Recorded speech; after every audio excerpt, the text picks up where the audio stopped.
Halo guys, ketemu lagi nih dengan gua Darwin dalam channel pribadi gua Opini Darwin. Apa kabar kalian semua? Semoga kalian semua dalam keadaan sehat-sehat semua. Dalam video kali ini gua mau share kepada kalian kondisi mengenai Kanada per bulan September 2023 bagi teman-teman yang sedang mengejar PR lewat jalur kuliah ataupun yang sedang planning untuk mengejar PR lewat jalur kuliah, guys.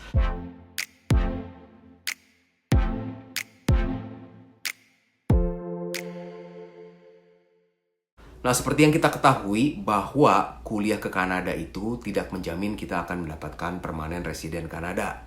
Kenapa? Karena permanen residen Kanada atau PR Kanada itu menggunakan sistem poin, di mana poin kita itu nanti akan dimasukkan ke dalam profile yaitu express entry dan ditanding poin kita dengan orang-orang lainnya. Nah, tentu saja dengan kuliah ke Kanada, di mana dengan kuliah dan nanti bisa bekerja melalui postgraduate working permit, itu akan menambah poin kalian. Jadi kembali lagi ingat ya guys ya, bahwa kuliah tidak menjamin kalian akan mendapatkan PR, tapi akan mempertinggi poin profil kalian. Nah, per bulan September 2023 ini, kalau gua amati, jumlah poin pada aplikan-aplikan yang ada di Express Entry itu sangat tinggi-tinggi.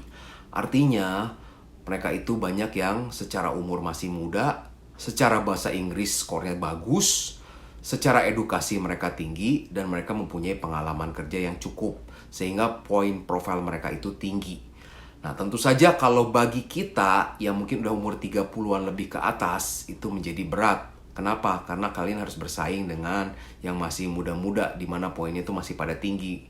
Nah, jadinya tuh harus ada strategi yang kalian harus tentukan, atau kalian harus persiapkan, bahkan ketika dari di Indonesia, sebelum kalian berangkat ke Kanada, supaya nanti ketika di Kanadanya kalian nggak kaget atau nggak jadi malah ruwet dan pusing. Waduh, selama di Indonesia nggak dipikirin dulu nih. Pokoknya yang penting berangkat dulu ke Kanada dan kuliah dulu. Tapi tanpa dipikirkan nih mengenai strateginya harus bagaimana nih. Nah, berkaitan dengan hal tersebut, mungkin gue mau share kepada kalian beberapa hal yang mungkin bisa bermanfaat bagi kalian yang lagi masih ada di Indonesia dan sedang mempertimbangkan mau ke Kanada lewat jalur kuliah untuk kejar PR. Yang pertama itu ialah saat ini melihat kondisi yang ada di mana persaingan poinnya itu begitu tinggi, yaitu yang pertama jangan idealis. Dalam arti yang idealis pertama ini berkaitan dengan jurusan kuliahnya. Kenapa gue bilang begitu? Karena tujuan utamanya itu ialah kalian mengejar PR, bukan kalian untuk menuntut ilmu yang sedalam-dalamnya. Artinya kita jangan idealis bahwa misalkan kita profesinya A, lalu kita mau kuliah lagi master yang mendukung profesi kita A. Tapi udahannya nanti ketika mau cari kerja di sini itu menjadi sulit. Nah, kalau kalian idealis tentu saja itu akan memperberat kondisinya yang ada. Jadinya yang kedua, kalian harus fleksibel. Dalam arti fleksibel itu untuk profesinya disesuaikan dengan yang saat ini sedang high demand di Kanada itu apa. Bahkan saat ini Express Entry itu dibagi dalam beberapa jenis. Ada yang category base. Nah, kategori base ini, misalkan nih di bulan ini pemerintah akan withdraw 1.000 orang yang dengan profesi tertentu, di mana profesi itu profesi yang dibutuhkan. Jadinya tentu saja kalian harus research dulu ya. Ketika sebelum memilih jurusan kuliahnya, kalian lihat dulu tuh di canada.ca ada beberapa profesi yang masuk dalam kategori base dari Express Entry. Nah, kalau kalian bisa kuliah di bidang jurusan-jurusan itu, akan menambah probabilitas kalian kepilih dalam Express Entry entah beberapa tahun setelah nanti kalian kuliah, kalau peraturannya belum berubah. Nah, kalau kalian lihat di canada.ca, itu kategori base itu ada yang berdasarkan profesi healthcare. Memang kita harus akui bahwa healthcare itu salah satu profesi yang lagi kekurangan saat ini. Makanya kan banyak yang bilang katanya mau masuk atau mau nunggu panggilan dari dokter spesialis aja bisa lama banget kalau di Kanada. Karena memang kekurangan tenaga kerja healthcare. Lalu yang kedua di bidang IT, lalu di bidang trade skill. Sehingga nanti ada dalam beberapa bulan tertentu express entry-nya itu untuk profesi-profesi tertentu saja yang dibutuhkan. Lalu yang ketiga menurut gua ialah jangan terlalu fokus sama dua kota ini, yaitu Vancouver atau Toronto. Seperti yang kita ketahui memang orang kalau bicara mengenai Kanada pasti taunya dua kota itu aja, Vancouver atau Toronto. Mungkin ada lagi Montreal, tapi Montreal itu menurut gua sesuatu yang spesial. Karena kenapa? Di Montreal itu semuanya mostly berbahasa French atau bahasa Prancis. Dimana tentu saja kalau kita tidak bisa bahasa Prancis nanti akan lebih sulit lagi untuk berkarir. Dua kota ini memang dua kota yang cukup besar, sehingga orang banyak yang pilih untuk tinggal di dua kota ini. Tapi guys, dengan semakin banyaknya orang yang ada di sini, persaingannya itu juga semakin ketat untuk mengejar PR-nya. Nah, jadi kalau menurut gua, kalian harus bisa untuk memikirkan untuk kuliah di kota-kota lainnya. Nah, di mana tentu saja persaingannya tidak seketat di Toronto atau Vancouver. Poin berikutnya ialah kalian harus rajin research. Nah, research untuk beberapa program yang dimana program-program itu bisa menambah poin express entry kalian. Seperti yang tadi gue udah jelaskan, jangan terlalu idealis dan harus fleksibel. Dalam arti pemilihan tempat tinggal juga nanti harus fleksibel. Nah, incer beberapa program yang dimana akan menambah poin express entry kalian seperti Province Nominations Program. Nah, Province Nominations Program itu ialah misalkan kalian apply nih Province Nominations Program di Manitoba.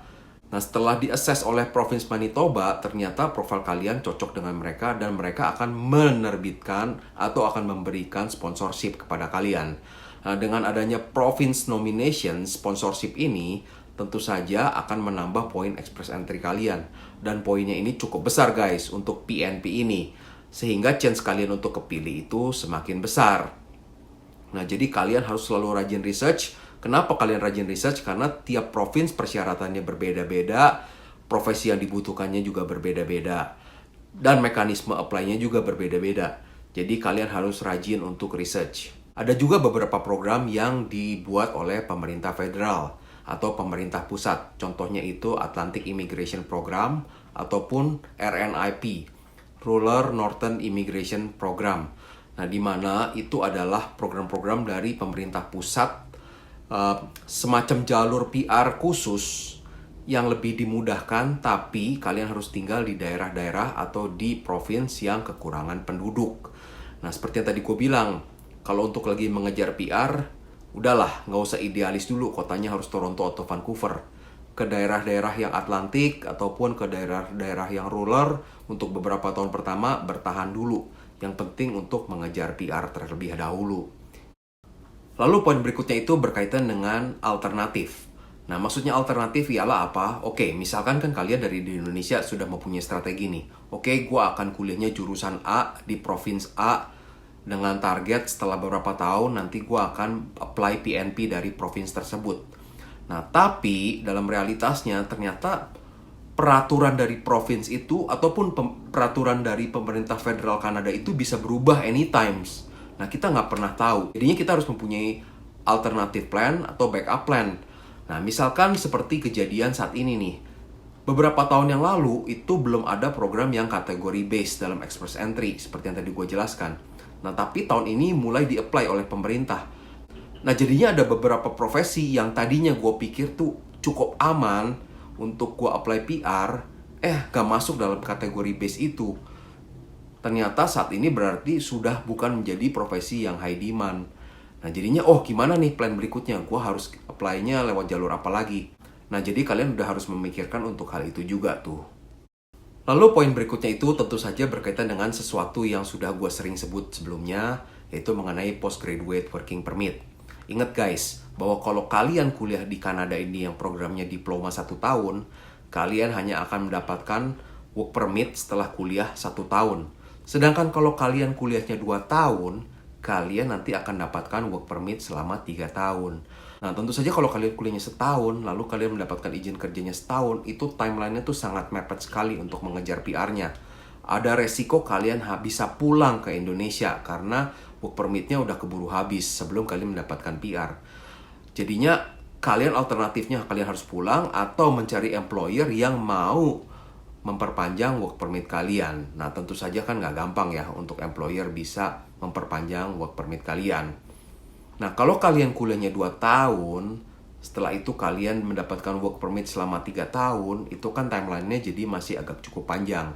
Setelah 2 tahun kerja, setelah 2 tahun kuliah, lalu setahun dulu kerja untuk mendapatkan Canadian experience.